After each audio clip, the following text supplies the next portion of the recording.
Hello everyone and welcome back to MoonClan it is now. And we are on year 8, which is called Dimming Stars. And for you, those of you who are watching this in real time, well, as they are coming out, then you will know that it's actually been a whole month in between. Well, 2, I suppose, in between this episode and the last, and that means I'm a bit rusty on the story here, but I will do my best to follow the notes and see if we can't get some good storytelling anyways. So welcome back to MoonClan. And of course, with MoonClan comes our leader Moonstar, our very young new leader Moonstar. So let's see how her real first year of being a leader has gone. So she starts out by generally being worried about the other clan leaders, as well as the reminder of Grimm's rogues. After the battle, so many futures got cut off and many new possibilities came flowing in with her little Star Clan abilities. She's having a very hard time clearing her mind, but for the most part, she tries her best to ignore the different timelines so that she can focus on the present. She really wants to be a good leader and is trying really hard to become the leader that she thinks that probably Whitefoot would be. I could imagine her very much thinking a lot about Whitefoot. But anywho, her and Wormflower actually almost became mates. They did technically become mates in game, but it just felt so weird for me. I did actually allow them to be, but it felt really weird with how big Frostcry was in Moonstar's life. So not only that, but Wormflower broke up with them. Well, no. Moonstar actually broke up with Wormflower, I believe. Like a moon into the relationship. So I'm saying that, you know, Moonstar might have seen some futures where her and Wormflower could have been together, but in the end it just felt too awkward for Moonstar, constantly thinking about Frostcry during the whole thing. But yeah, no, that the game kind of threw a rock in my path for what I had planned for Moonstar there. But they're no longer mates because, well, Moonstar misses, ironically, the warmth of Frostcry and feels that it is not fair to her, well, then new mate, that she would be thinking of another cat the entire time. So, Moonstar is also worried about a couple futures where Magpie Star actually goes down a darker route. She starts making sure her clanmates are battle ready just in case. Not to mention, it's always good to have strong warriors. When summer eventually comes along, Moonstar tries to look back on past futures. Those that are locked to them now, and wonders how White Star's leadership would have been. From what she remembers, White Star was absolutely amazing. And she's pretty stuck in the past, ironically, thinking about what White Star would have been. Unfortunately, we didn't get White Star. It almost happened, you guys, but the random generator, unfortunately. Could have almost gotten White Star, but not quite. Moonstar is also confused about her sight of the future as it starts to waver. One night, as she was watching the moon, she's caught by a fox and actually loses a life. As she wakes from the horror. Oh my gosh. As she wakes, she's horrified that she hadn't been able to see that coming, and realizes that it's actually gotten very hard for her to look into the future anymore. She has also failed to see the bad version of her and Wormflower's relationship, which is why she was so quick to act on it because she had only seen good things in the future. And now she's wondering, has her powers weakened after becoming leader? With this new horrifying thought, she washes the blood off her fur and returns to camp quietly, her clanmates completely unaware that she had just been to StarClan for a moment there. Moonstar is also happy with her relationship with Magpie Star, as they get to know each other better on gatherings. It's the leader she gets along with the best, and she enjoys bantering with Crow-Eye, Magpie Star's mother, at the gatherings. It's not uncommon for Moon Clan patrols to run into Magpie Clan at the border, and the interactions are usually peaceful and teasing. So, now then, on to our lovingly brave, maybe a little bit silly, deputy, Badgertooth. He has been trying to make his clan proud, and has been focusing on patrols to secure their territory, of course, because he is, after all, the defense guy. So Badgertooth is also unsure about all the battle training that has been happening. It was never really his thing, but after his former apprentice Splashpaw, of course, died, he's sure that it's the right thing to do. He does let Shellburst lead most of them, but tries his hardest in making them fun rather than serious training. Unfortunately, however, Shellburst doesn't tend to listen to him and takes charge of her own teaching style.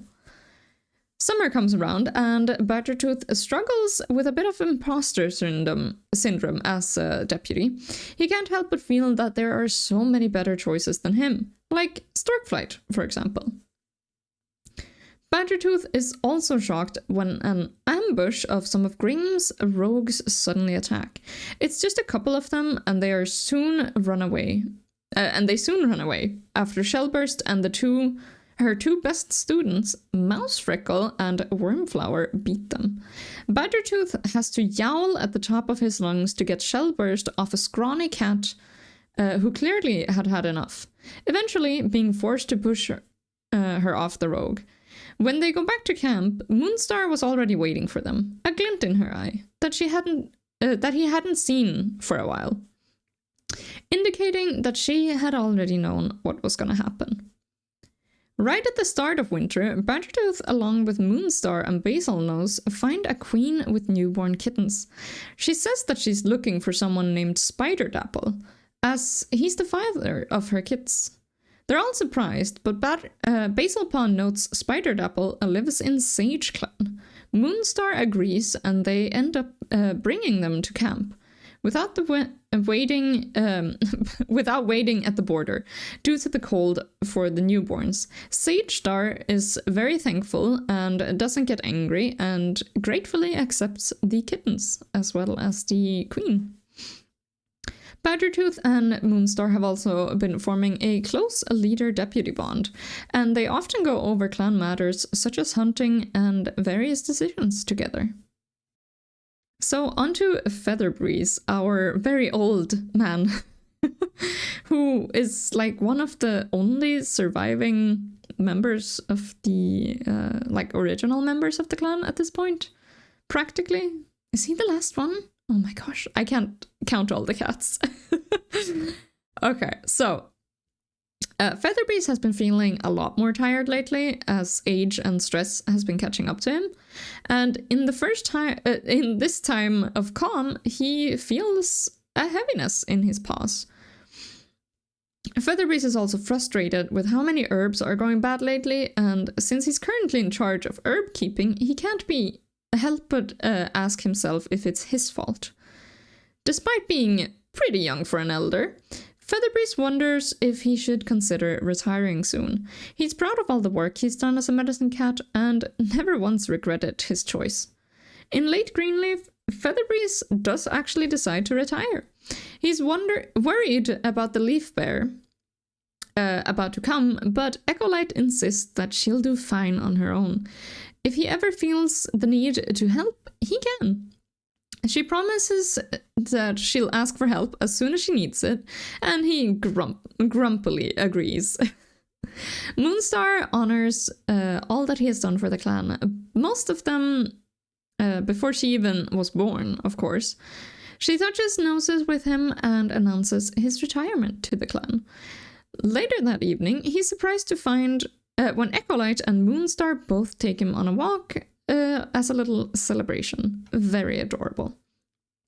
Featherbreeze is also enjoying his retirement, but is worried as Echolight seems to have a lot more on her paws lately, and it shows.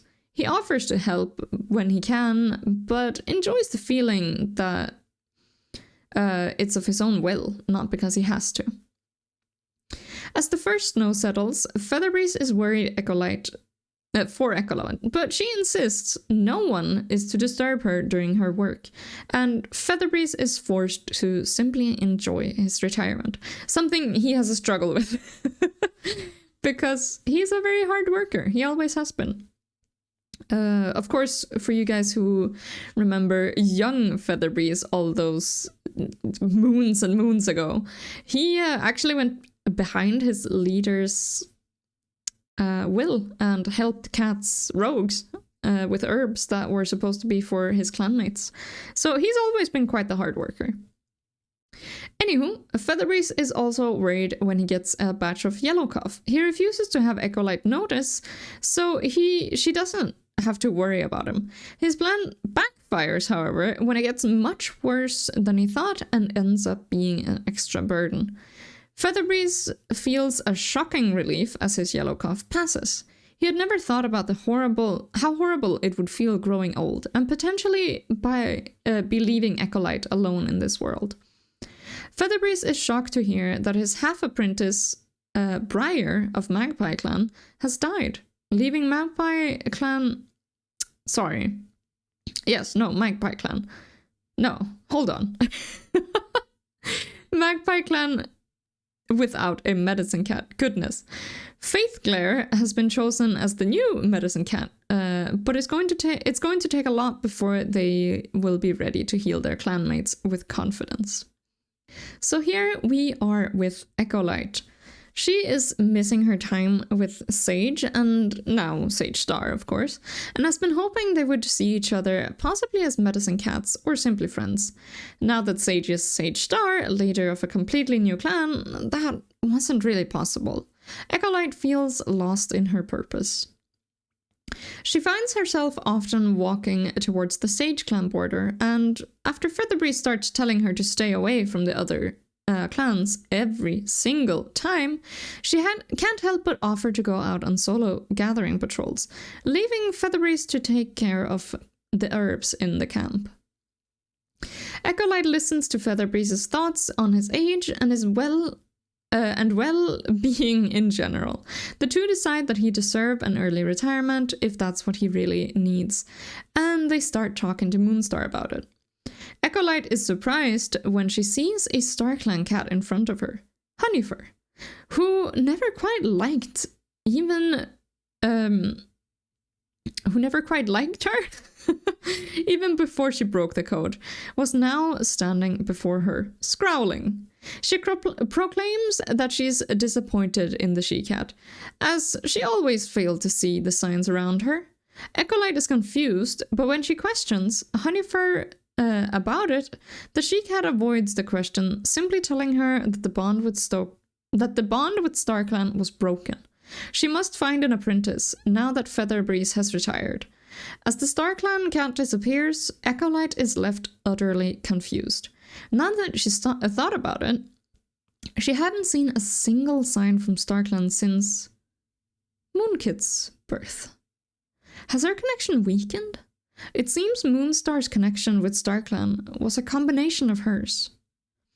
For a brief moment, she thinks about how unfair that was, when Featherbreeze didn't seem to have his connection waver, but brushes it off as she realizes the meaning of Honeyfur's word. The link between MoonClan and StarClan is broken. She has to find a new one as soon as she can. And as winter comes around, Echolight is at full work thinking of possibly asking Sage Clan for an apprentice, quickly dismissing the idea and then going over 100 others. How is she supposed to find an apprentice with a connection to StarClan if she can't see their signs anymore? As if the skies heard her troubles, a young Tom is escorted into camp. He's plump with a collar around him, around his neck, and he joins the clan as Batpaw. Echolight is hopeful as she sees how compassionate and loving he is, but is disappointed when Shellburst is made his mentor. Eventually, Batpaw comes to her with dreams and decides to change his path with time.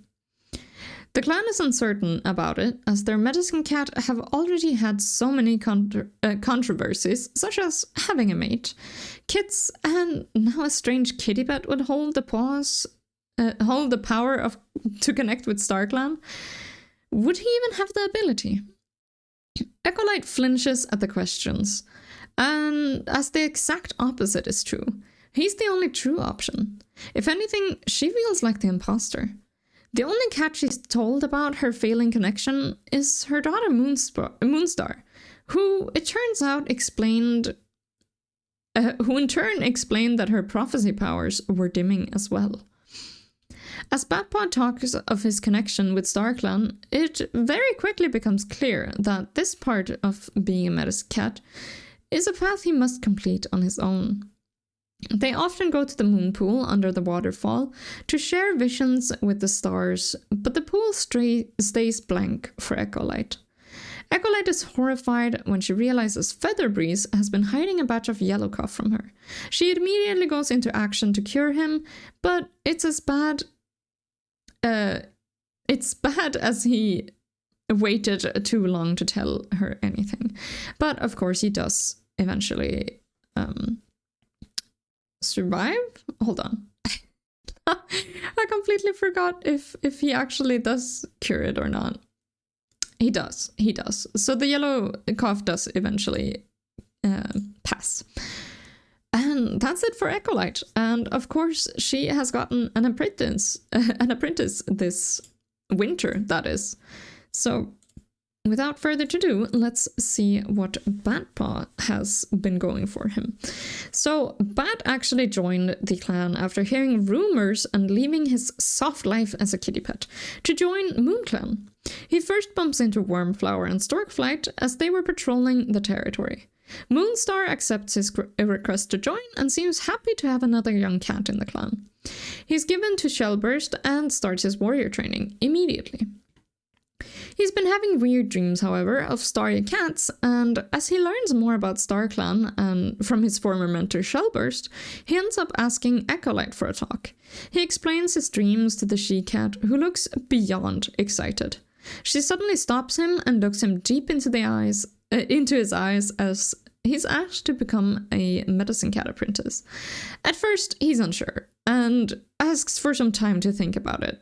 She accepts it politely, but he could definitely see sadness in her eyes.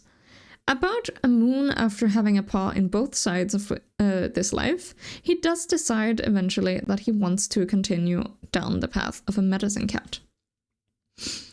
Batpaw is also shocked when StarClan announces that he is ready for a full name. He still has much to learn, but he's ready at only 11 moons old to be the clan's full medicine cat, as they need a connection to StarClan. Before the ceremony can be completed, he interrupts the StarClan cats. In StarClan, in the middle of a ceremony. Everyone is, of course, stunned into silence as he tells them that the clan has a fantastic one already, Echolight. He is nowhere near ready for such a responsibility, and still being a paw doesn't really mean that they can't contact him. He never tells his mentor of this interaction, and he doesn't want to hurt her feelings or faith in StarClan. So, Shellburst, our very, very fierce, bloodthirsty little female, who of course is also a founder of the clan. Whoopsie, my mistake, Featherbreeze is not the last one. So, Shellburst starts off her year with the clan having stopped talking of the battle, and everyone seems to be extremely happy and looking forward towards a bright future. Shellburst, however, is not happy at all. It feels like their way of being warriors is being stripped away, and they're not even Tight Clan anymore. What could be more disloyal than changing their clan name? Not to mention, there's someone she's been itching to get her claws on. Shellburst is eager to prove herself as she's announced to be the leader of battle training. She's fairly harsh, and though Storkflight doesn't seem to fully agree, she lets her mate do as she wishes and is proud of how highly ranked she's gotten. Shellburst will always be loyal to Storkflight and is honored to have her as a mate. During battle training, she and Storkflight start getting very close to Mousefreckle, and the three she-cats often hang out together. Shellburst realizes that the feeling of chasing a kitty pet Shellburst relished in the feeling of chasing a kitty pet off their territory. She was thankfully on a solo patrol, and no one can tell her that she was too harsh. But really now, they're warriors. Fighting is in their nature. Shellburst finds herself dreaming of being a warrior in a fierce clan. She's heard of the harshness Magpie clan warriors possess, and if it wasn't for her mates still in Moon Clan, she might have been tempted to try the life out. And now we get on to Mousefreckle here. So Mousefreckle has been enjoying hanging out with Storkflight and Shellburst, often practicing their fighting techniques or hunting together. On a border patrol, Storkflight got a bit too rowdy, and Mousefreckle accidentally slipped into a burrow and sprained her paw. Mousefreckle Mousefreckle is proud to report a large dog on the edge of the territory. They end up sending a patrol to follow it, and she gets to be in the lead. She does a wonderful job, and she's grateful to Storkflight is on the patrol as well. She enjoys the training with Shellburst, and she thinks the she-cat is very pretty. Mousefreckle is shocked when Storkflight and Shellburst actually offer to be mates. All three of them. Mousefreckle feels like it is a dream come true and excitedly accepts. They end up hunting and playing together all the way till sunset. Mousefreckle, however, is not happy about all the snow that comes with winter. She prefers to stay inside the warmth of camp with the rich scent of dirt and leaves. Shellburst often teases her that Mousefreckle simply bats her on the nose to make her leave. And Storkflight. Not much has happened with Storkflight this year, but she starts off in goodness, take a breath, Kiwi, take a breath.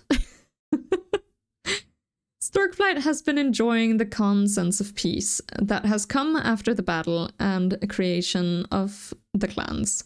She spent time simply sunning herself in the new leaf sun, but it doesn't escape her eye how restless Shellburst seems to be.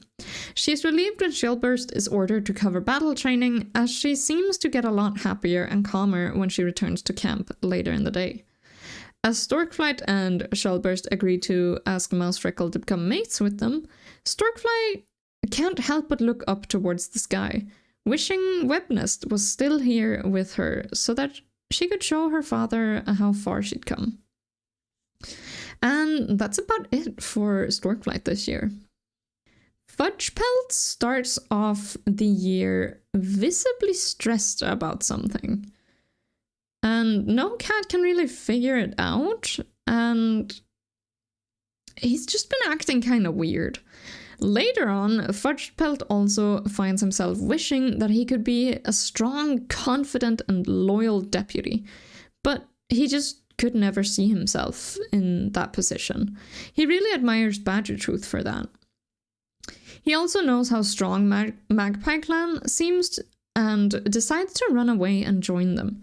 He tells Moonstar and his sons before he leaves, and they all respect his choice, though his sons both decide to stay.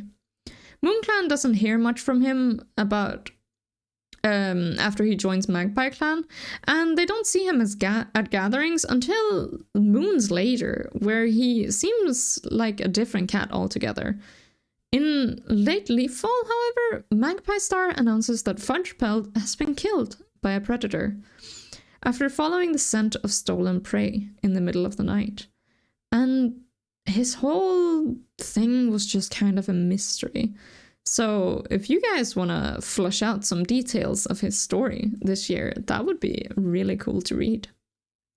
Wormflower, the absolutely mess of a cat in the clan. Wormflower is having a hard time to settle into the clan. They very openly insulted Featherbreeze's appearance, and though they got yelled at, they really didn't see the big deal. The medicine cat had been dragging mud all over the place, so what if he was tired? If Featherbreeze is feeling tired, Wormflower thinks that he should just retire. Wormflower also isn't too surprised when Moonstar actually breaks up with them. They don't really fit in together that well. In fact, it seems like they don't really fit into the clan at all very well. It seems Wormflower soon after got a running nose, and they can't help but feel like it's all their own fault somehow. Wormflower is probably the cat who is enjoying the new battle training with Shellburst the most.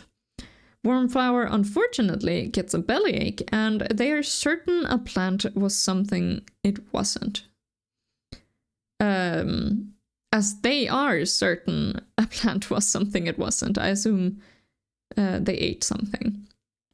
Turns out they accidentally ate something that was meant for throwing up. Ouch.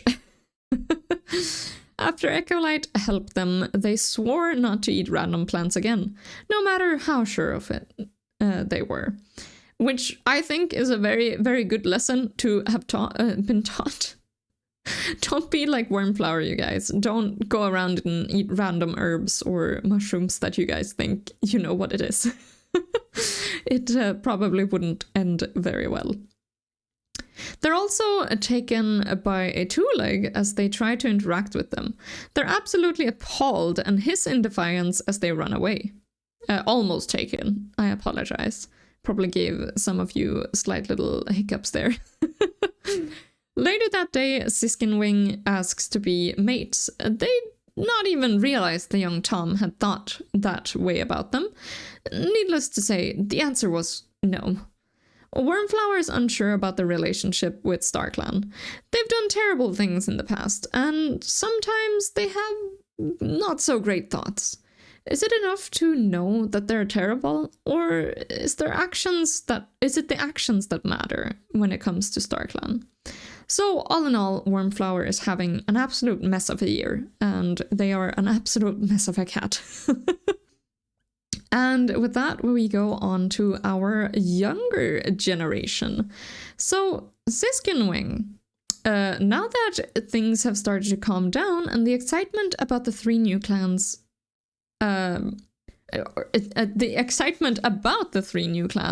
is making him go absolutely crazy. Siskinwing has been wanting to practice his skills even more. He'd love to ask Shellburst for some training, but he's kind of afraid to. Siskinwing finally got the courage to ask for a spar session with Shellburst, and she swiftly nicked his ear. After getting injured in the last bar session, Siskinwing is a bit uncertain whether he really does want to have Shellburst lead the battle training. His uncertainty increases when he realizes you can choose not to have your claws sheathed if both parties agree to it. Siskinwing feels pressured as Shellburst always seems to prefer that option, and almost always accepts it. The poor guy. Oh my gosh. After the announcement of Fudgepelt's death, Siskinwing is grateful to still have Basilnose, and the two brothers have a nice walk talking about their father. Siskinwing ends up organizing a plan after finding some sour scent on the territory. He's praised when the plan works, and they discover a badger on the territory. He's proud of what of the warrior he's become, and is starting to forget there ever was a chance he'd have to become a kitty pet. When Siskinwing asks Wormflower out, they say no, he's really not that surprised. He doesn't take the rejection too harshly, but he can't help but wonder what to do now, as he and his brothers are the only really young cats in the clan. Just as his thoughts about love, just as he's thinking about love, he meets the prettiest she-cat he has ever seen. Her name turns out to be Sprout, and he desperately asks her to join MoonClan. She seems amused, but in the end turns him down, leaving Siskinwing more disappointed than after Wormflower's rejection. Day after day, he feels his heart tugging toward Two Leg Place where she lives, but that would be a betrayal of his clan, surely. Siskinwing is shocked when he and his patrol find an injured she-cat on the side of a thunderpath. She's in really bad shape, but the patrol manages to carry her back to camp, alive, and Echolight immediately gets to work. He finds himself often visiting and talking to her, despite not knowing her name or ever having seen her awake. And just before some confusion happens here, this cat is a cat. We see her next year, but I actually didn't draw her for this year, so whoops, I kind of forgot. But we do actually see her next year and find out her story. So no worries, you're not going insane. She does exist in the clan, but hasn't been quite explored yet. Basilnose, Siskinwing's brother, however, is very much a character who has done a lot this year. He's proud to gain his warrior name early into the next year, and is named Basilnose and honored for his righteousness. Basilnose's paws have been feeling weird since it got frostbite a moon ago, and it eventually seems like his fur will never grow back on them. He is also appalled when Shellburst is chosen to lead battle training. He refuses to participate with a trader and ends up getting battle training exclusively from Badgertooth instead. Basilnose continues to be a good friend with Moonstar, and they're both very young. But Moonstar has so much more wisdom than him, with her connection to StarClan, though she always denies it. He's sworn to himself that he'll always be on Moonstar's side, right next to her, her most loyal warrior, and it's not uncommon for him to tag along on patrols or outings she makes. After Wormflower reports seeing Fudgepelt as a kitty pet, Basilnose can't help but breathe a deep sigh of relief.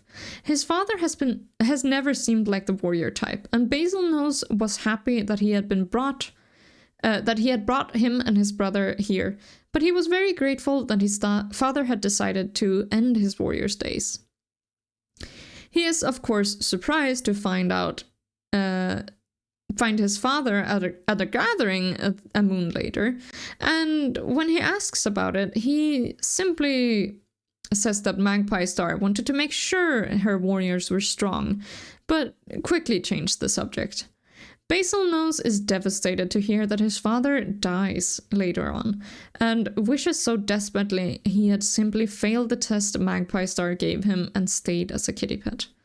Basilnose is amused at his brother's desperation in getting a mate. They're not even 2 years yet, and he's already running after every she-cat he comes across. Sometimes Basilnose has to remind him how not to be really creepy, and though Siskinwing listens to his advice, they still have a lot of work to do.